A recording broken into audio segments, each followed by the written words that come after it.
Hey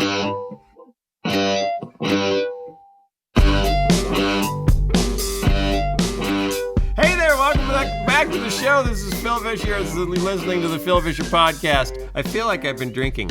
Apparently you but have. I haven't. We talked about this last week. Me drinking? You need to open your mouth more.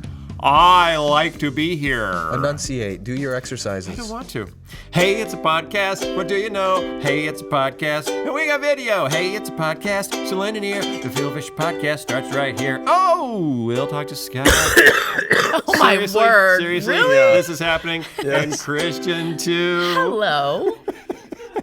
And we've got a guest here just for you. His name's Barnabas. Hi, Barnabas. Hey, how are you? I'm good, thanks. Hey, it's a podcast, still ending here. The Phil Fisher podcast starts right here. The Phil Fisher podcast starts right here. All right, Skye, are you okay? I'm not feeling great. Yeah, well, thanks. Mm-hmm. I'm sure all of America appreciated having you, especially those headphones wearers, stereo coughing in their brains. Uh-huh. Yeah, that's. We have a large box of puffs, on the set today, so We should call them Sky Puffs. Sky Puffs. Sky Puffs. Or Puff Sky. No. Like Puff Graham. I like Sky Puffs better. Remember Puff Graham? No, it's Puff Graham. That's what the magazine publisher yeah. What Henry Luce? Was it Henry? Yeah, Luce said right. Puff Graham. Puff Graham, which is a great cereal. Yeah, okay, that's fantastic. Barnabas Piper, which you might know him as the son of John Johnson. What? John's son. Yeah, that's where Johnson comes from. Right. If you're John's son. And I know that because that's my last name. But I'm not John's son.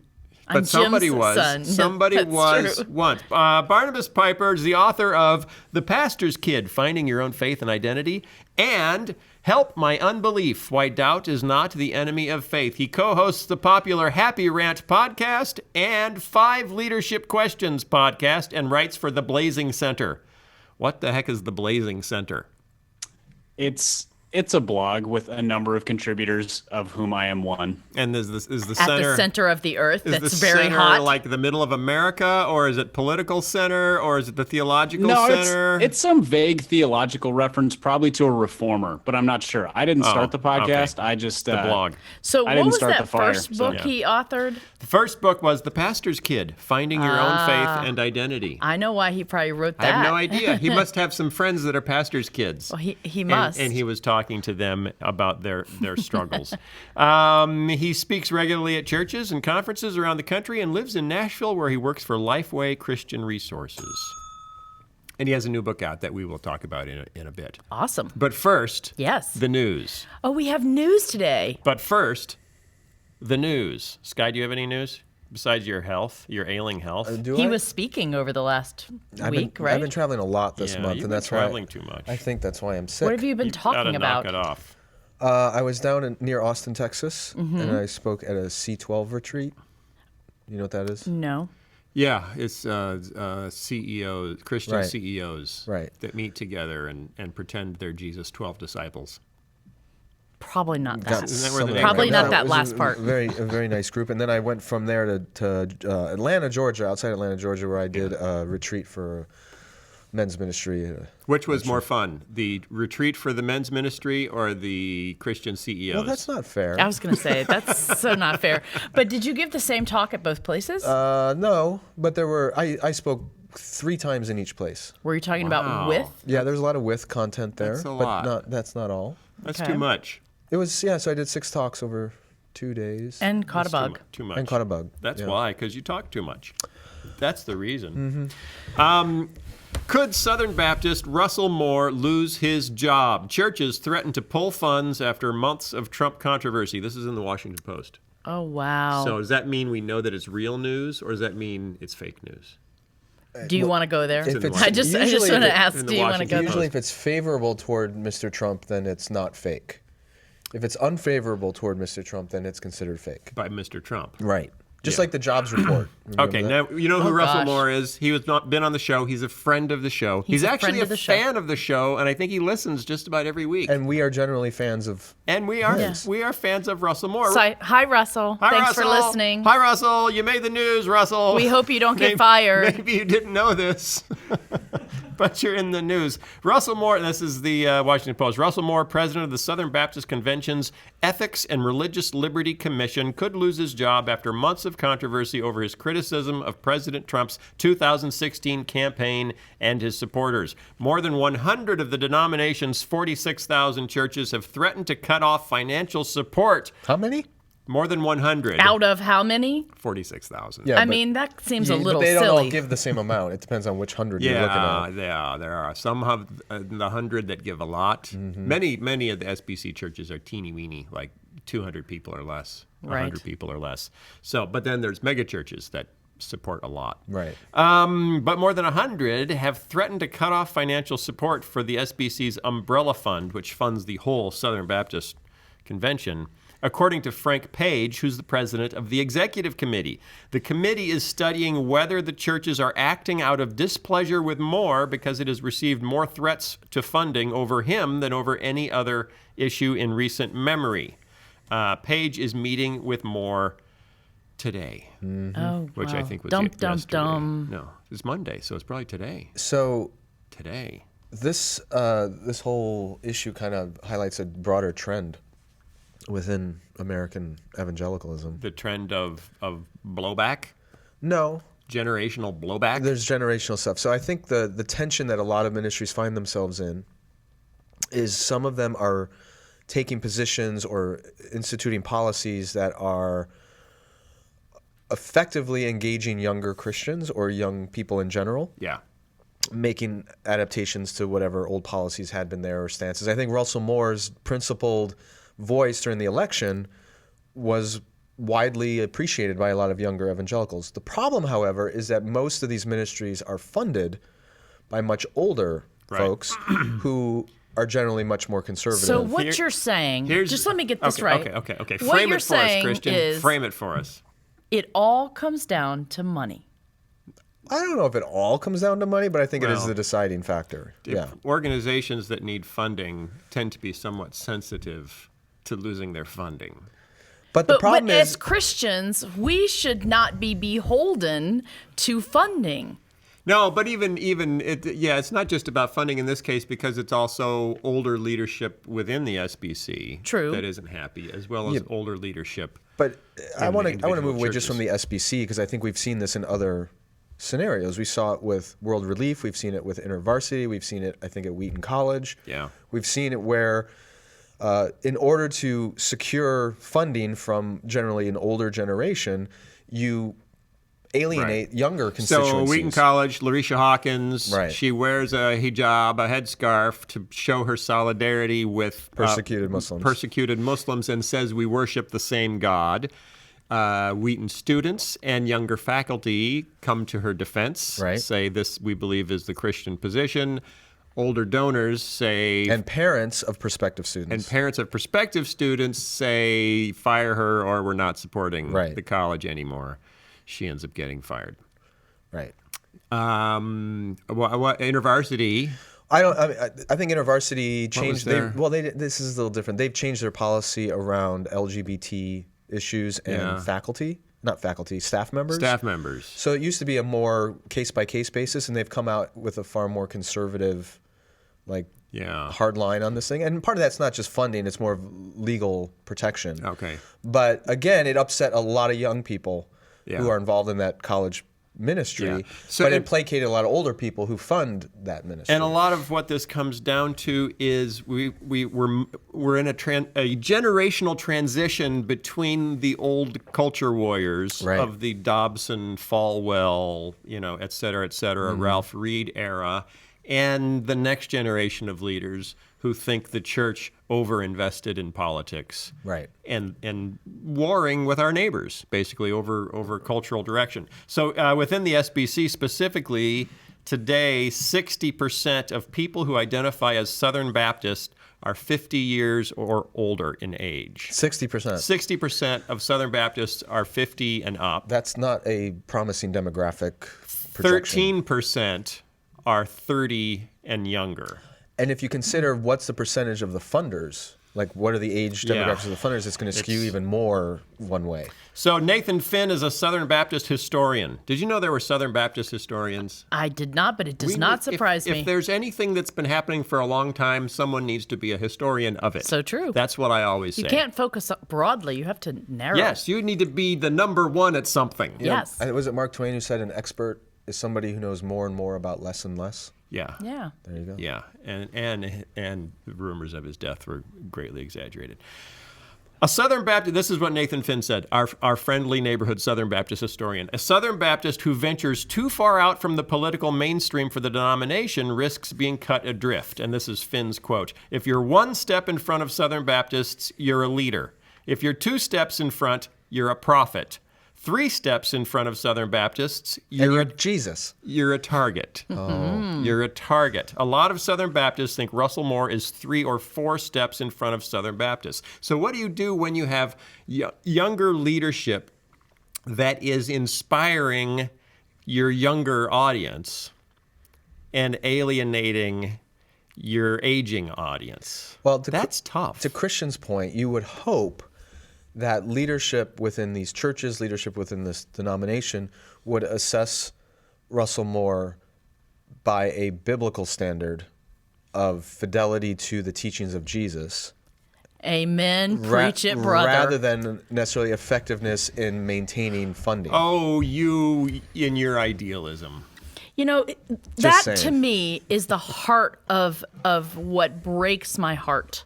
Yeah. In this whole last year is that, you know, you have people like Russell Moore who are standing on who Jesus is and what the Bible says, and he's just being eviscerated by the Christian community.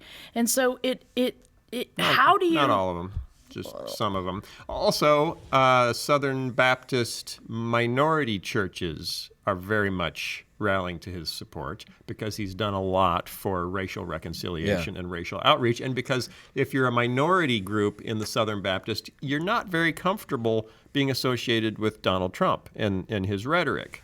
So, you know, this is a danger also if they do end up saying, oh, you can no longer speak for the Southern Baptist Convention, that you've not only turned off the future of the convention, you know, the kids that are 30 and under, you've also turned off the minority groups that say, oh, I like the way this guy is such a breath of fresh air. Which is when you look at the demographics of the SBC, the only place it's really growing is minorities. Among minorities.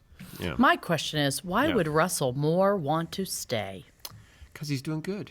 It's good. He's fighting the good fight. Yeah. He's running the good race. That can be the only thing I could come up with. And he's a you know, lifelong Southern Baptist. What I find what he believes. remarkable is, I mean, I didn't listen to every single thing he said or wrote during the campaign, but I can't recall anything that was remotely, in my view, unchristian. Unchristian. He said to support Donald Trump required walking away from your Christian principles. Or something. Yeah, to that I agree extent. with that. But you agree with it, but if you disagree, you might say, "Hey, that's a little harsh." I'm not sure that's Christian. Here's what I mean. I don't think he said anything or advocated for anything that would be considered unorthodox. Right. And it wasn't. Right. This isn't about orthodoxy. Exactly. It's not like a Rob Bell questioning universalism, or he didn't come out and go, I'm kind of giving second thought to the LGBT gay marriage. He didn't say anything along those lines. It was simply that historically, evangelical Christians and the SBC in the public square have stood for decency and fairness and morality and virtue, and we were very outspoken against Bill Clinton with his infidelities and on and on and on. And here's a candidate who basically will destroy our moral authority if we endorse him. Right. And we got to go back. This wasn't just when it was Clinton versus Trump. This goes back to when it was all of the 17 different candidates from the GOP. There were many options there. So anyway, I think he was very, very consistent with not only Scripture and Orthodox Christian faith, but he was very consistent with historical SBC values. That's what I find so shocking. Yeah. See, it wasn't like he suddenly departed from where the SBC was 10, 20 years ago. Right. So what we're saying is you are remaining in the lane. Right. You're staying in the lane that And we've everyone been else in is- forever. is going and off. everyone's now furious because you're not coming along. Right. But if you know what my mama always said? There'll be days like this. She did. Hang in there, baby. No, she said that too, but she also said if you don't Have stand. you seen your father? I can't find him anywhere. No, I never heard that. Always wear clean underwear. That I heard, yes. But that's not what I'm talking about. That was pretty good, though. What'd your mama say? She said if you don't stand for something, you will fall for anything. Do you think she came up with that? I don't. Because I've heard a lot of people say that, and if it started with your mom, But she should be rich. I know, but Okay. I heard it first from my mom. But you know what I mean? We're not going to ask Barnabas what he thinks about this issue because technically he's an employee of the Southern Baptist Convention through Lifeway, where he works, and that would be putting him in a He's been awfully quiet during this discussion. rather awkward spot. All right. News story number 2. So white evangelicals are in the news, right? Because we're, White evangelicals? White. Oh, I thought you said why evangelicals. Why are evangelicals in the news? White. White evangelicals are in the news, and there's a new They're in the news because they're white. a new study released. This was picked up by numerous outlets. I'm reading from The Atlantic. Oh, I know this one. A new study suggests different groups of Americans see their country in radically divergent ways. So That's news. In February, can you believe it? We don't all see things the same way. Dog bites man. Stop the presses. Pollsters at the Public Religion Research Institute asked Americans about their impressions of discrimination in the United States. 2 religious groups were included on the list of those who might face bias. Christians? That was group A. And that's not just people named Christian. It's all, It's the whole family. it's people who follow Jesus. Which would include some people named Which Christian. should include me. You would be in there doubly. You would Ironic if you'd there get was a Christian who was a Muslim. That would be two ironic. votes. Christians and Muslims. Depending on who was answering, the responses were wildly different. Overall, and then the question is, which group is discriminated against Why more? in the world aren't Jews included in that list? That was a good question. They didn't include Jews. That's Really? bizarre. No, they didn't care. Did they include them as an ethnic group rather than a religious group? Is No, it just they're assumed not that they're included the at all. most? I don't know. They're not. They weren't curious about that. Okay. They didn't care. Overall, people were twice as likely to say Muslims face discrimination as they were to say the same thing about Christians. Democrats were 4 times more likely to see Muslim versus Christian discrimination, and non-religious people more than 3 times as likely to say Muslims were more discriminated against. White Catholics And this is in the United States. in the United not States, globally. not globally. Okay, got it. White Catholics and white mainline Protestants were both in line with the American average. Each group was roughly twice as likely to say Muslims face discrimination compared to how they see the Christian experience. So those are Christians. Christian white Catholics, Christian mainline Protestants both say That would be us. Muslims are way discriminated More than against Christians. more than us. But then there was one group that varied. That broke with. One group varied somewhat substantially, and that was white evangelicals. Well, that's us. Yeah. The people who stuck That's out, you. whose perceptions, not hey, us. hey, come back. Well, Oh, I'm- you're not, you're half white. yeah, I'm half white. You're half white and half evangelical. Exactly. Okay. Well, I'm technically half evangelical too, so I'm going to stay What's the outside. other half? What's you. your other half? It is not wanting to be categorized. I am wholly white and wholly evangelical, and for that I apologize to everyone. The people who stuck out, whose perceptions were radically different from others in the survey, were white evangelical Protestants. Among this group, 57% said there's a lot of discrimination against Christians in the U.S. today, while only 44% said the same thing about Muslims. This is the only religious group more likely to believe Christians face discrimination as opposed to Muslims. They don't ask Wow, how this they is define shocking. discrimination. We've I was about to say the same thing. Yeah, what's their definition of discrimination? They don't. They just ask which group is more discriminated against. Okay. So it's basically in the eye of the believer, the beholder, whoever is there being discriminated against. Perceptions might be shaped by everything from daily interactions to widely reported instances of assault, vandalism, or other intimidation motivated by bias. In terms of now, okay, here's reality. Okay. In terms of these kinds of hate crimes, Muslims fare far worse than Christians. 22% of religiously motivated crimes in America are against Muslims, compared to 13% against Catholics, Protestants, Mormons, and other Christian denominations combined. And Now, the rest are against the Jews, right? yes. Considering that Muslims are estimated to make up less than 1% of the American population, compared to Christians 70%. Wow. Okay, so 1% of the population suffers 22% of all religiously motivated crimes. Wow. 70%, that being us, suffers 13% of religiously motivated crimes. That's a pretty I think those are alternative facts. dramatic difference. Jews are the group of people who are most likely to be the target of hate crimes. Were not included in the survey as a category. Which is just another example of discrimination against the Jews. Yes, it is. Okay. So what do we make of this? I think because as I've interacted with people, over politics and Trump and everything, and whether Christians should have kind of stood back from this election and just said, I can't endorse either candidate. Mm-hmm. Part of the response is we have to get in there because we're losing our freedoms. There's that fear. Yes, Right. we're losing, and then you say, well, what have you lost? What's going on? And then the examples are baking a cake, taking wedding pictures. So it's areas where we used to maybe be able to get away with withholding service from someone we disagreed with for religious reasons, and now there's law that's clarifying that no, you can't. My right to discriminate has been taken away. And that's discrimination. Right. Yes. So that seems to Well be said. what we're talking about. Well, I want to. Should we pull Barnabas in on this one? Is he allowed to talk about this? I don't know if he wants to.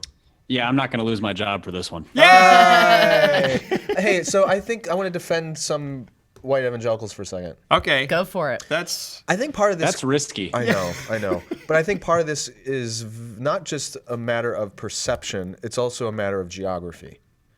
So you're walking in dangerous No. territory. I mean, seriously, if you, for example, are an evangelical Christian, a white evangelical Christian at a large secular university, Yeah. you may well face more discrimination than a Muslim student for your beliefs or your politics or if you are a white evangelical Christian in a highly liberal community, New York City, certain parts of California, you could, but it still doesn't make sense of these numbers. Does it qualify as discrimination? Because what's the difference between discrimination and loss of privilege? Right. We've talked about this before. Because Barna did a great study on that a couple of years ago and found exactly that a lot of Christians We're losing our privilege. Yes. And we don't like it. And we see it as discrimination. Yeah. But one of the big problems with this is it also means that when decisions need to be made politically or in a community to protect people who are facing genuine persecution, discrimination, whatever, it's highly unlikely that evangelical Christians are going to want to help them. Because if the perception is, wait a minute, I'm the one who's being attacked, then you're not going to lend a hand to someone else. And secondly, if you feel, this gets into a bigger discussion. We've become a culture where we give great power and authority to victimized groups. Yes. And so there's been, it's been really bizarre to me, but in the last couple of years, there's just been this huge uptick in belief of evangelicals that they are a persecuted and victimized group because therefore they want power. And that's like some of those state laws that were trying to be passed in the South last year saying that we need to protect Christians. It was all based on the perception that they're the victims in all of this rather than another group. So there's this race to victimhood. And I think a lot of evangelicals have bought into that, saying, okay, the way we're going to get cultural power and authority back is by claiming the ranks of a victim. But do we really think anyone will care if we claim that? Well, I think... Well, no, because other people are claiming it simultaneously on other sides. He chimed in. Yeah. So LGBT community over the last 20, 30 years of their movement has claimed victimhood. And I'm not gauging whether these are legitimate or not legitimate, but when a group can be perceived as victims, there is a deference in our culture to go, we need to correct this wrong. Okay. And I think Christians are slow, but they finally picked up on that fact, and they're going, okay, now we're going to be the victim. We found this handy tool, and we're trying to wield it. The hard part, though, is when you're benefit. 70% of the population, it's a heck of a lot harder than when you're 2% of the population. But evangelicals aren't 70%. Well, we're in some communities they are. 13 to 40, depending on your metrics. Barnabas. Do you think it's that conscientious that it's a choice by this large population of people to claim authority, or is it just sort of? I mean, to me, it feels a lot like a few leadership voices claiming, that the America of the past is going away, and we're losing these privileges and these rights, and the rest are just sheep. I don't think 70%. Yeah. Or this white evangelical population is thinking this is how we reclaim power, because I don't think they're thinking at all. No, I don't They're think just so buying either. whatever they're sold. I think they're made afraid, and then there are these voices saying, here's how you can seek to overcome that fear. We got to regain control politically, whatever. I am surprised at how tremendously upset some people are about the idea of being forced to bake a cake for a gay wedding, being forced to, being a wedding photographer at a gay wedding.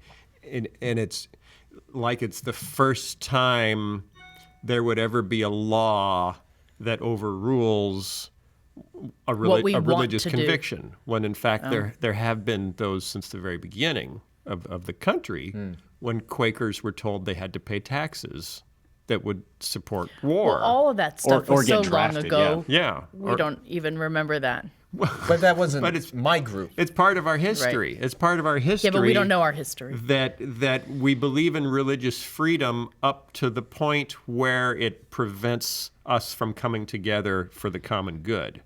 I think historically, white evangelicals were the lawmakers too, which means True. that we could tip the scales of power in our favor very easily. And now the lawmakers are far less evangelical than they used to be, or at least sort of culturally evangelical. And so the scales of power are tipped in whatever way favors, their constituents or That's their true. power And base. another way of saying it is that white evangelicals have been privileged for a long time because they've had the reins of power, and we don't anymore. But Yeah. this issue, in a broadest sense, I've been listening. I told you guys of this biography of Alexander Hamilton on Audible. And this Is that controversy, for Audible or Alexander Hamilton or the particular biography? the particular biography by Ron Chernoff. Okay. The debate from the beginning of our republic was between a strong central government or individual or states' rights. Yeah. Right. So Jefferson Right. was on one side of that, Hamilton on the other, and that was a huge part of the Civil War. Does the federal government have the right to tell states they can't secede? Can they get rid of slavery? So the general, and it's still in our politics today, what authority should the government have over me as a person to determine my life? So can they say I have to buy health insurance or not? Can they say I have to sell a cake to this person or not? Can they say I have to integrate my schools Right. or not? Do they have the right to tell a state you can't own slaves anymore or not? This has been the ongoing American debate: is what is the role of government over the individual or smaller communities? And now the Christian side is getting into this and saying the government can't tell me who I can serve in my business, or the government can't tell me who's allowed to use which bathroom, or whatever. So. Which is fine until it's somebody else's business and they've decided they don't want to serve evangelical Christians. Exactly. And that's where, when you have a pluralistic society, the government does need to have a role in determining the boundaries of a public square. Well, and this is the thing that's so confusing for me, because you know what my mother also taught me? Life is like a box of chocolates. Nope. That my freedoms only go as far as it impinges on To someone the else. end of my neighbor's nose. Right. No. Yeah. Yeah, 'Cause that's the same. Yeah. You can swing your fists anywhere She you didn't want. say So, that. yeah. I didn't recognize that. But my point is, She was an outspoken, she was a good teacher. philosopher. So, my point is that that is a Christian concept as well, that we truly are to Love your neighbor. Yes, to love your neighbor. I mean, that's like at the Wait, core. where'd you pull that from? I'm going to need a verse You there. keep talking like that, you're going to get kicked out of the SBC. and wait, that's where I was headed. Sorry. No, that's where I was headed. And The I Phil want to go back. podcast does not endorse the prior statement made by the honorable senator from the state of confusion. He was joking. That was a he joke. might He not was be joking. wrong. I want to Yeah. go back to Barnabas's point, because he was saying most of these people are like sheep and they're being led along by some loud voices. But here we have Russell Moore, who is being an outspoken voice. Yeah, and I'm following him like a sheep. Yeah, well, I'm true. sheeping. Except you also think, and I'm a thinking sheep. you have a very thinky podcast, so Thank you're you. exempt. Anyway, And the point is, he's being totally rejected. You guys did the same thing. You made your video about supporting Muslims. You made your little thing about Trump. Right. And Cheetos. And Doritos. And Right. you guys were eviscerated. I mean, we do have these. More people liked it than didn't like it. You think? But the people who don't like it are louder, usually. Yeah. That's true. That's just kind of how but things my are. point is, the voices that are speaking out in dissent, against sort of this big populist movement that's happening, are just not. The people are not listening to those voices. If you cannot reason with fear, when people are afraid, it's very, very hard to break through with anything else, and it is a very powerful motivator. And a very easy way to aggregate an audience and get people into a voting booth or whatever. Should we do that more?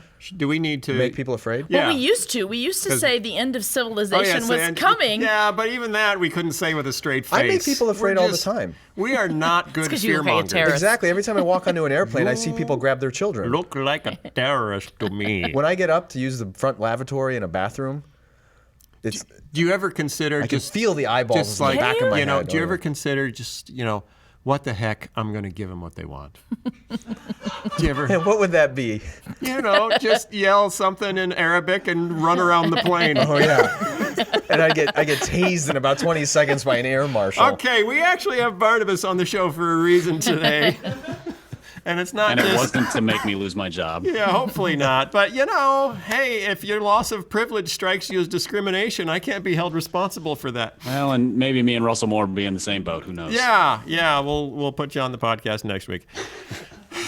We'll hire you just like we're going to hire Russell Moore. We're going to hire Russell Moore. Russell, if you lose your job, we're going to hire you. We're going to hire you. I will give up my salary to you. I will too. Pay very much. Right. But we have an idea Will I for a get the new box podcast. of puffs, however? Yes. You can have the That's Sky essential Puffs. in my negotiations. He can cry Yes. all he wants with this huge box of Kleenex. You can leave your tears behind.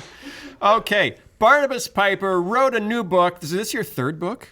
It is Yes. my third book. That's It is. impressive because you don't look like you're more than 19, 20 years old. 34, but Really? kind of like 19. Dang. Okay. The new book is called The Curious Christian. Bless you. So Bless you. sorry. You sneezed It's right in all the these- middle of me I know, promoting but his new book. At least it wasn't in the microphone. Yeah, not like some people. Sorry. The Curious Christian, How Discovering Wonder Enriches Every Part of Life. Okay, That book describes me. You are the curious I am Christian, the curious aren't you? Christian, yeah. Curiosity, this is a quote from the book, curiosity is a pursuit of truth anywhere and in anything, and the more we pursue, the more connections we make with life around us, people, places, ideas, cultures. Curious people are interested people, and interested people are interesting people. You're turning into Dr. Seuss here. The kind of people who build He's healthy, interesting. healthy relationships, discover great ideas, solve big problems, and create beautiful art. What we often lack is the permission to be curious and the direction in which it takes us. That's what the Curious Christian offers. Okay, new book. Why'd you write it? Curiosity doesn't seem to me like a hot button issue that's going to sell 1 million books. That is probably very true. But I didn't write it assuming that it would be a bestseller, but because it's Okay. something that I looked around and just saw a dearth of. It's Yeah, just well, lacking. we've had a lot of books that we've talked about, and none of them have been about curiosity. So my first response is because I came from kind of small town America, evangelical church, is curiosity is dangerous if you encourage it too much because kids start asking questions. They start questioning the beliefs that you're trying to pass on to them that you haven't thought through very well. They ask Yes, questions. indoctrinate is the word you're going for. They ask questions. Hey, I didn't say that. They ask questions that I don't have answers for, and they'll turn to the dark side, and they'll go to a public university, and then we'll never see them again. That's what I did, but I'm here. I'm just saying, it doesn't always. It's not always which, a bad. which side of the argument does that support? Yeah, exactly. I guess that's true. Exactly. Some people would look at me and go, "See, this is what happens." This is what happens when we start asking questions. Right. So what do you say to someone who says, wait a minute, we can't have our kids asking any question that comes to their minds? They'll question orthodoxy.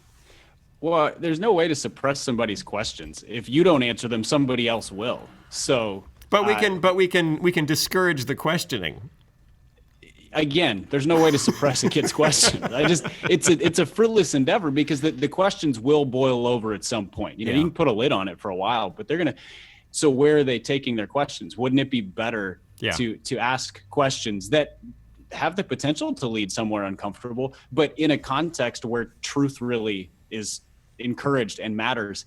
But I think that attitude comes from adults who are also not curious and also not engaged in the world, in culture, in any sort of awareness of the complexity and wonder of the world that God has created, not to mention the complexity and wonder of God himself. Because if you're afraid that somebody's questions are going to lead them away from the faith, then you don't really understand the bigness of God, because and you don't have a lot of faith in the truth of God's word, because that's where answers lie. That's where truth lives. So, but if you open the gates for questioning, I mean, there's a lot of truth. How do you close them? No. There's a lot of truth that comes from questioning and discovery and wonder and all. That's great. But you also have to be open to the possibility of admitting, I just don't know. Right? Yes. Or we don't know. Or there isn't an answer that's accessible to that question. And that's scary. That's scary because so many people enter into religious communities looking for control. And control comes by knowing how everything works. And if you say we don't know, then you're basically admitting we can't give you some basic answers to life's issues, and that's what we claim to have, right? Well, I would say we can't give. I think if you can't give basic answers, you probably haven't done enough asking yourself. Because if you look at God's word, it does give the foundational answers to things that people need for faith. It does not answer all of the questions, and it raises as many questions as it answers. So yeah, you do have to get really comfortable really fast with I don't know. I mean, but isn't that the case about anybody who believes in God? If you think that you can tie God up in a neat systematic sort of like systematic theology, which God are you talking about? Because have you ever heard a senior pastor say to his congregation, "I don't know"? From the pulpit? Yeah. Or like in conversation? I have heard them make allusions to not knowing, but not sort of get to a text and go, "I don't know what this means." Okay. But so isn't there? I'm just gonna. I had that happen this weekend. You said you didn't know, or you heard a senior pastor? I had to say I don't know. What was the question? Well, I was speaking about the story of Jesus and Peter in Gethsemane, where Judas comes up and then Peter goes on the attack with the sword and cuts off the dude's ear, all that whole thing. So a guy comes up to me and says, okay, and Jesus says, those who live by the sword will die by the sword. And he asked me, well, then how come earlier in the gospel accounts Jesus tells his disciples to go get swords if they're not supposed to use them? And I've come across that question before, and I was honest. I don't know. Mm-hmm. I've read up on that issue. I've never found a really satisfying explanation for that. I don't know. Okay. And he looked at me like, like, and that's when they threw you out? No, but there are so many mysteries in Scripture and so many mysteries in life and so many mysteries about God. Like I mean, the Trinity. Good grief. Who can explain the Trinity? It's like an egg. 3 parts. 1 egg. It's a paradox. Barnabas, I have a question for you. Right. You said that, questions will bubble over and you can't stop the questions or the curiosity, but it sounds like you're writing a book that says we need to be curious, but at the same time you say we can't restrain the curiosity. So I'm curious. About what? Well, if it continues to bubble over, why do we need to read this book to be challenged to be curious? Oh. I think people tend to ask their questions to the point of satisfaction. Like they get kind of an answer that they're like, okay, that'll work. But I also think I think life tends to sort of beat the questions out of us, because children have no end to questions. But by the time you're in middle school, high school, whatever, it's no longer cool to ask questions, or the insecurity of what people will think comes in. But we also tend to internalize more questions, because look at all of the issues that people face with, like lack of identity and just insecurities. Those are questions that they can't answer about themselves. So a portion of curiosity is finding an identity. It's who am I? Because that's, that's sort of a starting place for entering the world. And so the questions of who is God and who am I are kind of the fundamental questions.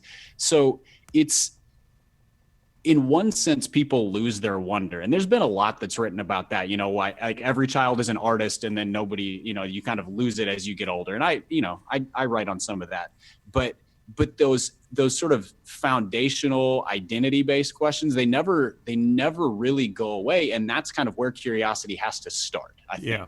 Here's my question about senior pastors, though. If you've never heard your senior pastor say he didn't know something, right? Like publicly say, I don't know that. Yeah. Doesn't it imply... Like, what happened to last week's offering? I don't know. Doesn't it imply... Where'd you get that new Porsche? I don't know. Skye. Sorry. That's not curious. That's cynical. Sarcastic. Yeah, We're going to talk about that in a minute. Doesn't it imply that there is a level of spiritual maturity you reach where you have all the answers? And if there seems to be this level out there that you can reach where you have all the answers, then doesn't it imply that not having all the answers admits to some immaturity that you need to overcome? I think that's implied by how churches, like the situation you just described in terms of church leaders giving that impression that to achieve this role of spiritual leadership is to have all the answers. I think it's just false. And I think the way that pastors are set up in the American evangelical church is nonsense. I mean, it's just in terms of the way that they are put on a pedestal as the ones who have all the answers and who are sort of the paragon of everything. Right. Because they then lose curiosity because they create a system of answers so that everything they come to is like, well, if you read this or this. And so there's not a sense of, you also don't hear a lot of pastors who sound like they have a sense of wonder, which comes with saying, I don't know. Those go hand in hand. Yeah. And so there's a construct there that doesn't lend itself to curiosity from the leader or foster it in the follower. Yeah. So I did a 13-part series on the Bible. It's called What's in the Bible. You can find it at what'sinthebible.com. or wherever fine DVDs are still sold, which is approximately 2 stores now. And even there, because I put myself up as a teacher of the Bible, basically, I put an expert label on myself. And now someone comes up to me and says, oh, you know about the Bible, well, explain this. And if I don't know, there's this sense of, if I acknowledge that I have no idea what I'm talking about on this topic, they're not going to want to listen to any of my teaching. How do you overcome that as a leader, as a teacher, when everyone thinks that, biblical knowledge is something you achieve and then you've mastered? Yeah. Well, whoever's asking that question doesn't want the answer. That's a challenge, not a question. Oh. If they came to you with a desire to learn and you said, I don't know, then it's an opportunity to, they still have the desire to learn. Yeah. But if they come to you and the idea is, if you can't answer me, I'm out, I'm going to bail, then that's not even a question. That's a job application or a proving point or a test of some variety for you. You have to be this. And so that's why I think it's ridiculous to try to encourage kids and teens and, skeptics away from questions, because that just lends itself to this sort of hard heart, lack of trust. Whereas if there's a welcoming sense of questions and the willingness to say, I don't know, but let's explore, find, seek, then it creates an environment where they actually continue to want to pursue the answers to their questions instead of just mistrust, I think. How did I haven't read your book, I will confess, but I am curious now. Do you explore the way Jesus deals with people's questions? Because he's obviously asked a lot of questions, and he, in what many of us would consider a frustrating way, doesn't answer a lot of them. I totally get frustrated with him about that. Not only does he not answer them, he even makes it worse because he gives these veiled, weird answers that you're left. Well, he'll tell us a parable where he answers obliquely. Yeah, but totally obliquely. Or he asks a question back to that. Right. Yeah, so frustrating. I'm gonna have to talk to him about that. Do you explore that in the book at all? Well, I think a little bit. The angle that I came at that on was more about how we receive questions, because the thing that I find so remarkable about the way that Jesus deals with people's questions is that it's so different than the way the evangelical church tends to deal with people's questions. Right. And, he doesn't always give them the answers they want. That's one point of difference, because we certainly try to give here's a nice tidy answer that will, satisfy you for a day. He also doesn't reject their questions, with the exception of hypocritical questions, questions that are seeking to challenge him. And even then, he doesn't just say, get out of here with that. He kind of redirects it and proves a point, but he doesn't. So the question of, do we pay taxes to Caesar? And he says, give to God everything that's God, and to Caesar everything that's Caesar's. It's an answer, but it's not an answer. But that wasn't a curious question. They didn't want to know the answer to that. They wanted to make him look like an idiot. Right. But then you take the woman at the well. Anyway, the woman at the well comes in with all of her questions, and he does field her questions, but he gives her the answer she needs, not the one that she wants. Right. He directs her away from her sort of, well, where do we worship and whatever. And he directs her towards the bread of life and the water of life. And that's what I look at there and I say that's a model, because there's an undesirable person in the cultural context asking questions that are difficult to answer. And he receives her, and he receives the questions, and he shows her love and respect to her as a person, and then points her towards where life is, as opposed to giving her, the answer that she thinks she wants. And so there's a whole paradigm there of how he handles those questions. It's really profound for us, I think. Did Jesus ever say, I don't know? I don't think so. I don't think Jesus well, ever said, he was Jesus I don't after know. all. And we're supposed to be like Jesus. Actually, he did. That's good exegesis right there. He actually did. Thanks, Since Barnabas. you know the Bible. Thanks, Barnabas. I assume that you would never use sarcasm because you're Southern Baptist. The disciples ask when these things will happen. No, that's how I survived the Southern Baptist Convention. He says the Father. And he says no one knows but the Father. No one knows but the Which Father. is another way of saying I don't know. Yeah, okay, I was wrong. Mm-hmm. I was wrong. But he Wow, also Skye, says you that were I and the so Father are quick one. on that. So I know. That's because Skye knows everything. Okay, Barnabas, your last book was about doubt. This one is about curiosity. How are they the same? How are they different? What's the relationship between doubt and curiosity?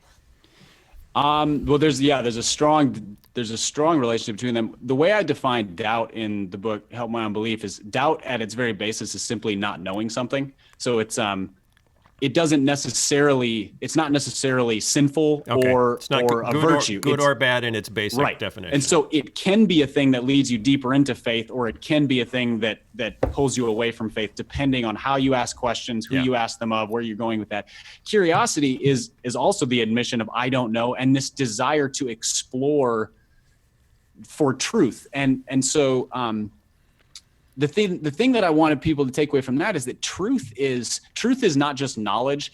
It is an expression of reality as God intends it to be. So that's why truth can exist in fiction. Yeah. And it's why truth can exist in art and in nature. And these are all reflections of a reality that bears God's fingerprints. And so that's curiosity, is seeking that. Okay. But it starts at the same place doubt does, which is I don't know. Okay. And then skepticism. What's that? Skepticism is dealt with an attitude. It's I don't know, and I'm not entirely sure that I want to know, or I'm not entirely sure that I trust the person who's giving me the answer. Yeah. There's a sense of mistrust, kind of stiff-arming the answers you're getting. And that can be a very good thing or a very bad thing. You guys are talking about alternative facts and fake news. I think skepticism is a very fitting response, because you can say, I don't know, but I'm not entirely sure I trust the source here. Is that when you start to say, not only do I not know, but I don't think you can know, where you kind of start to give up on the pursuit of truth? So it's sort of moving towards agnosticism or something along those lines? Yeah. It can go that way if you get frustrated too many times. It's easy to see why people would bail on asking questions and pursuing truth further. Okay. Because I was a really curious kid, and like in third grade, I got permission to read every book about space in our school library, even the ones you were supposed to be fifth and sixth graders to have access to, because of the vocabulary, not because of the pictures. all the birds and bees in space. Yeah. So, and I would just sit at home for hours and read the encyclopedia. That's fun. How many 9-year-olds did that? But I was always really curious. But as I think the more I was exposed to very conservative Christian youth ministry, I'm going to go out on a limb here. As I was exposed to very conservative Christian youth ministry, there was the notion that you have to be careful how much knowledge you're going after, because you're going to get yourself in trouble going in the wrong directions. Because curiosity killed the Christian cat. Yeah. Yeah, and I thought that was interesting, and I had to overcome that on my own by diving into some of those mysteries. Whether it's don't learn about evolution because that'll break your faith. Or don't learn about this because that'll break your faith. Diving into some of those things and discovering that they didn't break my faith. How come no one ever made that argument regarding math? Don't learn about math; it'll break your faith because I would have been totally on board with that. Yeah, amen. Mathematicians, no algebra, no I think geometry. it's because we started mistrusting the experts in certain fields, and math is not one of the fields where we mistrust the experts. Well, I think because math is I think that comes from the mind, just sort of the humanistic Renaissance mindset that separated the spiritual and the scientific, or the spiritual and anything evidence-based, and we still fall into that trap in the church now, where things of faith they're not tied to things of evidence or things that you can explore and learn. And so, there's a reason why faith is considered dumb by a lot of people, because we've divorced it from anything natural, anything scientific. And so what you just described about feeling like you can't explore for more knowledge because that will break your faith that sounds like the opposite of truth to me. Yeah. Because if you have this profound sense of God and you're exploring the depths of space, those two things ought to be magnifying one another. Yeah. There was that book written by, was it Knoll many years ago, The Scandal of the Evangelical Mind? Yeah. Mark Knoll, right. It basically was arguing that evangelicals are anti-intellectual. And it's the cessation of curiosity, because there's a fear that curiosity, which leads to exploration of anything, will challenge the indoctrinated assumptions you were taught as a kid. Right. So there you go. Which, given how many great scientists of the past, were strong Bible-believing Christians, it is ironic. Really depressing. Yeah. It's just depressing. Well, thanks for that. No, that wasn't depressing. Let's end on that note. That was enlightening. What did you hope to accomplish by writing the book? What are you trying to encourage? I wanted to overcome with the conversation we just had, where people do not feel like they have permission to explore cultures, explore the world, explore what is around them, which reveals so much of who God is and what God has done. And so essentially it's permission and inspiration to be a curious person in a way that really digs into truth. Can I say one more thing? Yeah. So as I'm sitting here listening to you, and I am a very naturally curious person, one of the stumbling blocks that I face is, even though I am curious, I am afraid that my questions are too, dumb is not the word I want to use, but simplistic, or they're unanswerable, or I would be made fun of or laughed at. I take a lot of risks here asking you guys questions, and sometimes they do come across a little thick. But I think that's one reason I don't ask more questions. And sometimes my questions are hard to articulate. And I don't know where the safe place is to ask those questions. Right. What do you say to that? Well, I think it's a common fear. It's the same reason we stop asking questions at 12 years old, because we get made fun of. And it's sort of the same root fear. But I think the thing that helps us overcome that is twofold. One is having the realization that there's really no risk at all. It's a self-conscious risk, but it's not a real risk. You're not going to lose a friend by asking a question. And if you did, they weren't really a friend. The second is the good side. And that's that C.S. Lewis description of true friends are people who discover that, oh, you too moment. You say something and they go, oh, you too. And you find the people you can have those conversations with. And that's a level of friendship and relationship that becomes mean, it's like a curiosity catalyst because you can both feed off of each other's questions. You may not have answers, but you can explore for answers together, and it's supportive. And those people exist. We just don't ask the questions to find them. Yeah, I just feel really strongly that it's up to our Christian communities, our churches, to be those safe places. And ultimately, that's got to start, from the top down as much as from the bottom up, of senior pastors saying, I don't know everything either. The notion that we're on a journey together, that we're on a curious, truth-seeking journey together, and that you don't only get to teach once you have all of the answers. You can actually teach along the journey to each other. Then you deputize everyone to teach what they've got, without feeling guilty that they don't have as much as the person ahead of them. Right? Yeah, and I think not just saying that they don't know everything, but admitting to things that they don't know. I mean, it's akin to saying I am a sinner, but never apologizing for a specific sin. If you say I don't know everything, everybody knows that. But if you say I don't know what this verse means, now you're human. Now you've invited somebody else into this realization that, oh, my pastor's not, omnipotent or omniscient. Yeah. All right. If you're a pastor out there, your assignment this week is to get up in front of your congregation and admit to something specific that you don't know about the Bible. Well, how about baby steps? Why don't you just write on Phil's Facebook page something you don't know? Oh, because the comments on those are so supportive. Yeah. You'll always get hugs and love on Facebook. No, if someone confesses something on Phil's Facebook page that they don't know, the only acceptable responses are "You too?" ? Or I don't either. Can we put other bands down besides you two? Yeah, that's really what binds us together. It's Bono and the Edge. Okay. All right, it's time for a little song. Thanks, Barnabas, for being on the show. We're all out of time, so sad you have to go, but I'm glad that you're oh so curious. I hope it doesn't make any listeners furious, because it's time for us to shout that it's okay to have a little doubt, and seeking knowledge is what we're about when we gather in community to be all that we can be, and hope that Russell Moore doesn't lose his job this week. I almost thought you said virginity, because that would have rhymed. Goodness, where did that come from? Good gravy. I was like, what's he going to say? The book is called, what's the book called? The book is called Curious Christian, right? That should have been easy to remember. Curious Christian, who's sitting to my left. You can get it wherever fine books are sold. The author is Barnabas Piper. Thanks for being on the show, Barnabas.